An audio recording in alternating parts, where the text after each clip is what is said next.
Hey everyone, this is Jared, and welcome to our in-depth look at Far Cry 5's performance. Sorry about the delays, but as I was trying to run the benchmarks, I got attacked by a bear, which naturally grabbed the attention of some nearby cultists, and then the freedom fighters came in their helicopters and airplanes, and to top it all off, I had to deal with new NVIDIA drivers dropping at the last minute, and a limited number of systems that I could run the game on each day. So yeah, this is definitely a Far Cry game, and it's an Ubisoft game. Par for the course. The good news is that Far Cry 5 includes an easy-to-use built-in benchmark, so anyone and everyone can run the performance test and see how their hardware stacks up to my results. The hardware for our performance analysis testing is provided by MSI, with the latest MSI motherboards and graphics cards in most cases. All the current generation GPUs are factory overclocked, except for the Vega cards, which I've manually overclocked, so keep that in mind. The main test system is running Intel's latest i7-8700K Coffee Lake processor, and AMD branding notwithstanding, the game still runs better on Intel's CPUs.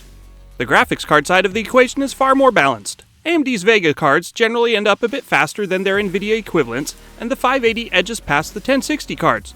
The 574GB on the other hand fails to beat NVIDIA's 1063GB, though in practice all those cards easily handle 1080p Ultra with very few dips below 60 frames per second.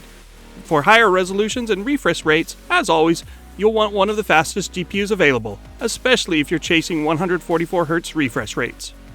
I dig into the rather limited settings options in the full article on PCGamer.com, but there are only 9 options to adjust and they mostly cause minor changes in performance. I've run benchmarks for the primary presets from low quality through ultra quality. The world of Far Cry 5 looks beautiful, even at minimum quality it's still quite nice. And it's also quite demanding, so if you're using an older or slower graphics card, you'll want to dial down the settings and resolution quite a bit. Given the amount of action going on, having a smooth 60 FPS or higher frame rate is beneficial, though anything above 30 FPS is still playable. And if you're patient, 20 to 30 FPS might be viable as well.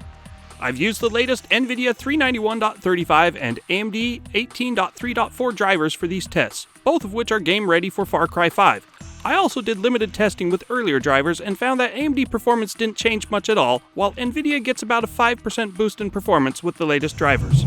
Let's start with 720p low quality running on integrated graphics.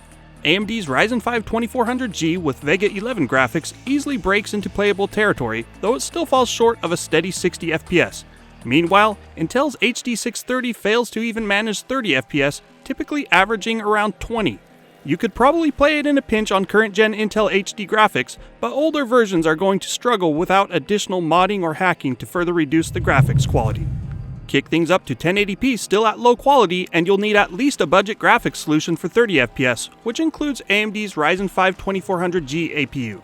The GTX 1050 and RX 560 can't maintain 60 FPS but are generally fine, while the 1060 and 570 easily move into 60+ FPS territory.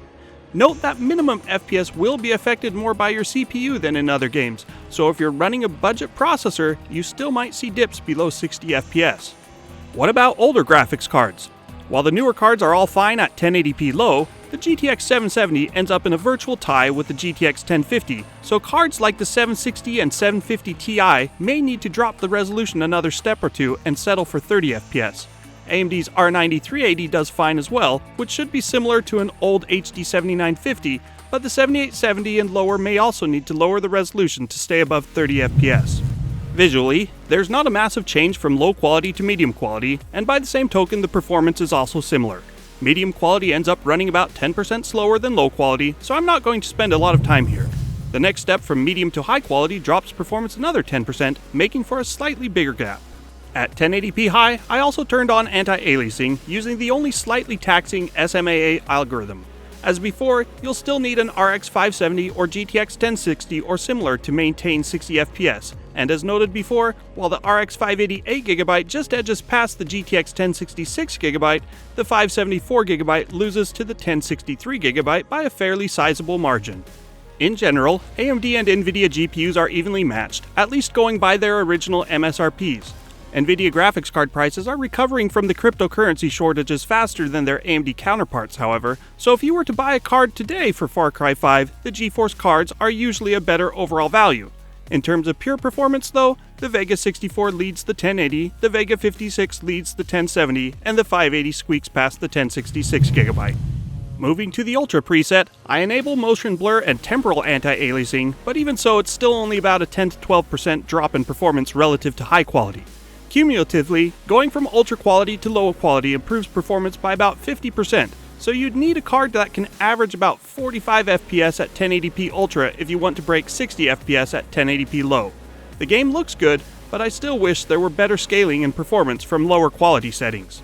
At these settings, cards like the RX 570 and 1060 3GB become questionable if you're set on maintaining a steady 60 FPS. The benchmark sequence isn't the most demanding part of the game, and you'll see occasional dips below the minimum FPS shown in the charts. If you're okay with that, great, but if you're adamant at maintaining 60 FPS, you'll want a PC where minimums in the benchmark are about 75 FPS. That means GTX 1070 or RX Vega 56 and above, or the previous generation R9 Fury and GTX 980 Ti. 1440p Ultra, as usual, requires a substantial GPU for 60 FPS. The Vega 56 and 1070 both manage this in the benchmark, though you'll occasionally see dips below that. You can either tweak the settings a bit to give yourself extra headroom, the high preset should be sufficient, or just be okay with infrequent dips. FreeSync and G-Sync displays are another option, which I heartily recommend as a long-term display investment. For single GPUs, only cards like the 1080 Ti and Vega 64 stay safely above 60 FPS, but nothing can really get close to 144 FPS if that's your goal. For that, you'd need a second GPU for SLI or CrossFire, which I'll get to in a moment. 4K Ultra, as usual, is too much for any single GPU as well, unless you want to include the $3,000 Titan V, which I sadly had to send back to Falcon Northwest. Even averaging 30 FPS will require at least a GTX 1070 or above. With 4 times as many pixels to render compared to 1080p, that's perhaps to be expected, and you get a bit more than 1/3 of the 1080p Ultra performance, assuming you have sufficient VRAM, which means at least 4GB for Far Cry 5. But I did mention multi-GPU support, so let's see what that can do for performance. Unlike most games launched in the past year, Far Cry 5 fully supports multi-GPU out of the box. Even more surprising is that in some cases it achieves nearly perfect scaling. So if you're lucky enough to have acquired a pair of SLI or Crossfire capable GPUs, you can get some excellent performance, even at 4K. Of course, you'll also want a good CPU and platform to go with your GPUs. I tested most of the configurations with an overclocked i7-8700K, but I also tossed in some results with the 1080 Ti SLI setup running on a few other processors. Bottom line, at 1440p, which means the sweet spot for gaming, the Intel 6-core parts are 20 to 30% faster than a Ryzen 7 1800X. It doesn't matter quite as much at 4K, but multi-GPU puts a much heavier workload on your processor. And speaking of processors, for CPU testing I've focused on the fastest single GPU I have, the MSI GTX 1080 Ti Gaming X. The real-time frame rates shown here are for 1080p Ultra, but I'll have some charts at 1080p Medium and 4K Ultra as well. As with SLI, the Intel Coffee Lake CPUs hold a 20 to 30% lead over the closest Ryzen part, and the quad-core solutions clearly struggle, as evidenced by the significantly lower minimum FPS results. Lower quality settings or lower resolutions can emphasize the CPU performance gap even more, while increasing the GPU load by running at 4K causes everything to perform about the same. If you're not using a 1070 or Vega or faster GPU, you should be fine with most modern processors, but previous generation parts can drop below 60 FPS during the most demanding scenes. CPU requirements show up again when looking at gaming notebooks. At 1080p Ultra, the desktop 1070 is still faster than the mobile 1080, while the desktop 1066GB beats the mobile 1070 and 1060. In games where the CPU demands are lower, the mobile parts are usually less than 10% slower than their desktop counterparts, but in Far Cry 5 I'm seeing a 15 to 30% gap. I do need to mention that the GE63VR wasn't performing quite as I expected. I'm not sure if it was Nvidia's graphics switching Optimus technology or something else, but the menus showed that it was using more VRAM and performance was about 10% lower than expected. I tried multiple driver installs to no avail, but I suspect in general the 1070 mobile part would perform better than the desktop 1060. Once again, thanks to MSI, who has teamed up with PC Gamer and provided the hardware and sponsorship for these performance analysis articles. I used MSI's Z370 Gaming Pro Carbon AC motherboard with the Intel CPUs and the X370 Gaming Pro Carbon for AMD chips. Both systems use 16GB of DDR4 3200 CL14 memory with the game loaded from SSD storage in all cases. In general, Far Cry 5 performance looks very similar to Far Cry Primal and Far Cry 4. Perhaps a bit slower than the latter, but nothing major. That means if you played and enjoyed either of the previous 2 installments, you should be able to run the latest release without much trouble. The caveat is that CPU demands do seem to have increased, and I suspect there's more going on with emergent AI and such this round, thanks to your companions and the way everyone in the world gravitates toward your position. For the best overall experience, that means 6-core and 8-core processors can help smooth out minimum FPS. But really, what's a few dips below 60 FPS when you're busy taking out the thousands of cultists that have set up camp in rural Montana with your fully weaponized Super Bear? Thanks for watching.